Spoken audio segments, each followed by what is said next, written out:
Hey, third grade. Frankie's joining us today. He decided to jump up on my lap. I'm actually going to read chapters 13 to 20 of you from The Wild Robot.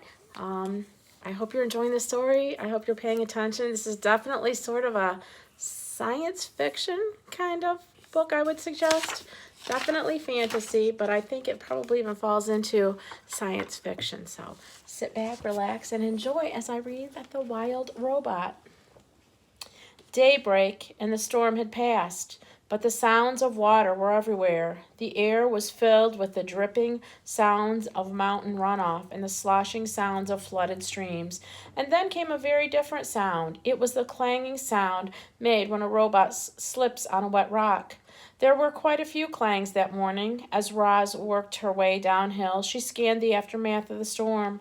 Giant mounds of mud and debris had formed below the cliffs. The island's central river had crested its banks and spilled into the nearby fields and forests. Some trees had been uprooted, others were submerged, their upper branches barely poking above the floodwaters, their lower branches swarming with fish instead of birds.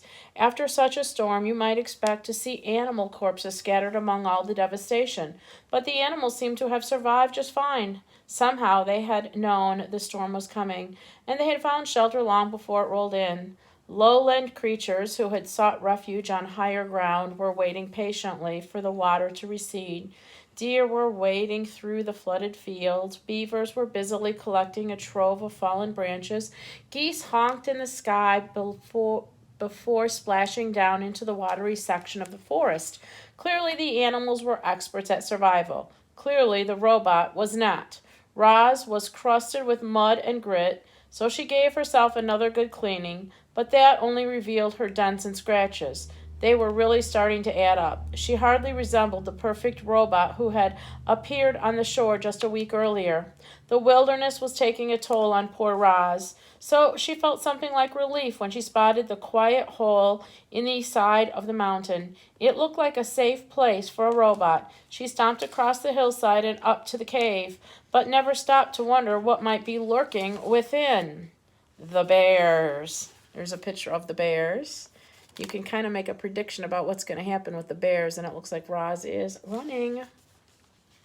Roz stomped into the cave, and then she stomped right back out. Please stay away, please stay away, said the robot to the two bears, who were now nipping at her heels. You see, when Roz stomped into the cave, she accidentally woke a brother and sister bear from their morning nap, which is never a very good idea. And to make matters worse, bears have an instinct that drives them to attack when a creature runs away, especially if the creature running away is a mysterious, sparkling monster. And so, as the startled bears watched Roz stomping out of their cave, they really had no choice at all. They simply had to take up the chase. Roz tried her best to outrun the bears. She leaped over rocks and wove through trees and stomped across the mountainside at full speed. But the bears were young and strong and fast, and the robot still had so much to learn about moving through the wilderness. She never even saw the tree root. One moment she was stomping along, and the next moment she was flying through the air and thumping down onto a rotten log. Clumps of soft wood stuck to her side as she stood and faced her attackers. Wouldn't you be afraid if two bears were charging toward you? Of course you would. Everyone would. Even the robot felt something like fear. Roz was programmed to take care of herself. She was programmed to stay alive. And as the robot watched those bears charging toward her, she knew her life was in serious danger. The bears slammed into Roz, knocking her against the tree trunk of a towering tree. Then one bear dove at her legs and the other clawed at her chest. If only the robot had swung fists or kicked her feet, she could have scared them off. One good bop in the nose would have sent them running. But robot's programming would not allow her to be violent. Clearly, Roz was not designed to fight bears. Powerful jaws chomped her arms. Sharp claws slashed her face. A massive head rammed her chest. Please stay away, said the robot. Roar, said the sister. Grrr, said the brother. And then the bears went in for the kill. But the robot had vanished. Using all her strength in her legs, Roz jumped straight up high into the air and landed on a tree branch overhead. The tree shook with the sudden weight of the robot, and then thunk, thunk, 2 pine cones bounced off Roz, and a moment later, thunk, thunk, the same pine cones bounced off the bears below. The bears grunted with annoyance. This gave Roz an idea. The robot's programming stopped her from being violent, but nothing stopped her from being annoying. So Roz plucked pine cones from the nearby branches and lopped them down at the bears. Thunk, thunk, thunk, thunk. Each pine cone bounced off its target with annoying accuracy and whipped the young bears into a frenzy. Roar, said the sister bear. Grrr, said the brother bear.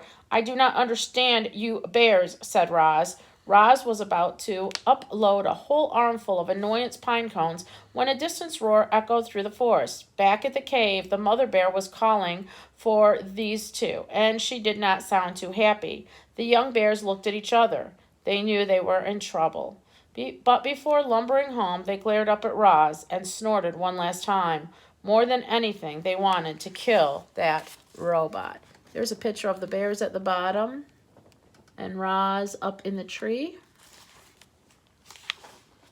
Chapter 16, The Pine Tree. Roz was in no hurry to leave the tree. She stayed on her branch long after the bears had gone, enjoying some peace and looking herself over. In addition to bite marks and claw marks, the robot was also covered in dirt, which of course meant it was time for yet another cleaning. She was making good progress when she felt something sticky on her arm. The problem with sitting in a pine tree is that eventually the tree's sticky resin or sap will find you. It always does. And it found Roz. The robot scrubbed and scraped at the resin, and soon her fingers were completely coated in the sticky stuff. Then it was all over her legs and her arms and her torso, and things were about to get even messier. A robin swooped into a tree and began screeching and fluttering around. The bird had recently finished building herself a new nest. It was a little work of art, a delicate basket woven from grass and twigs and feathers, and it was right above the robot's head. Screech, screech, said the robot. I do not understand you, Robin, said the robot. The robot continued screeching and fluttering. The robin continued screeching and fluttering, and then splat. She splattered her droppings across the robot's face. This bird was serious. So Roz scooted away farther out on the branch until she heard a quick, sharp crack. Before Roz knew what was happening, the tree branch snapped under her weight, and she went crashing to the forest floor. She hit the ground hard and lay there as broken branches and pine cones and needles showered down on top of her. There was another splat, and then quiet returned to the forest. Chapter 17, The Camouflaged Insect. You see it? It kind of looks like a praying mantis. Roz was a mess. She lay under the tree, covered in a heap of broken branches and pine cones and needles. She still hadn't removed the sticky resin from her body, and then there were bird droppings. She was about to get up and give herself a rigorous cleaning when she noticed a peculiar twig. The twig was moving, and it was crawling along one of the broken branches on the ground. With a gentle touch, the robot picked up the twig. Hello, stick insect. My name is Roz. You are very well camouflaged. The stick insect's body was long and thin. He had the same shape and colors and markings as a real twig, but if you look closely, you might see 2 tiny eyes and 2 spindly antennae. The insect didn't make a sound, and he sat perfectly still as the robot. The two of them sat still and silently stared at each other for a while. Thank you, stick insect, said Roz, as she placed him back where she found him. You have taught me an important lesson. I can see how camouflage helps you survive. Perhaps it can help me survive also. Chapter 18, The Camouflaged Robot. As you know, reader, Roz had always liked to keep herself as clean as possible, but her desire to stay alive was stronger than her desire to stay clean, and our robot decided it was time she got dirty. Roz was going to camouflage herself. She'd gotten the idea from the stick instinct, but Roz quickly realized that camouflaging herself as a twig was out of the question. No robot could have blended in with the landscape itself. She began by smearing handfuls of stick mud over her entire body. Then she plucked ferns and grasses from the ground and sank their roots into her muddy coating. She placed colorful flowers around her face to disguise her glowing eyes, and any bare patches were covered with tree leaves and strips of moss. Our robot now looked like a great tuft of plains. Walking through the forest, she waited for darkness, and then she padded to the center of the clearing. She nestled herself between some rocks and became part of the landscape. A few hours later, the sky was brightening, the fog was lifting, and the nighttime animals were slinking home. In the daytime, animals were beginning to stir. It was just an ordinary morning on the island. However, new tuft of plants in that one forest clearing. Only the bees had noticed that tuft. They buzzed around it, completely unaware that the robot was hidden beneath. And so Roz was there, right in the opening, yet completely unseen, and observed the wilderness around her. She watched flowers slowly turn toward the sun. She listened to rodents crawl through the weeds. She smelled the moist, piney air. She felt worms wiggle against her muddy sides. A week later, the tufts of plants were gone, but there was a new clump of seaweed on the shore. A week after that, the clump of seaweed was gone, but there was a new bramble on the mountain. Then there was a new log on the riverbank. Then a rock in the forest. I'm actually going to stop at 18 because I'm coughing. And I'll pick up at chapter 19. We're at about 11 and a half minutes normal reading time. So we're going to say bye for now. Mrs. Gordon's going to get some water.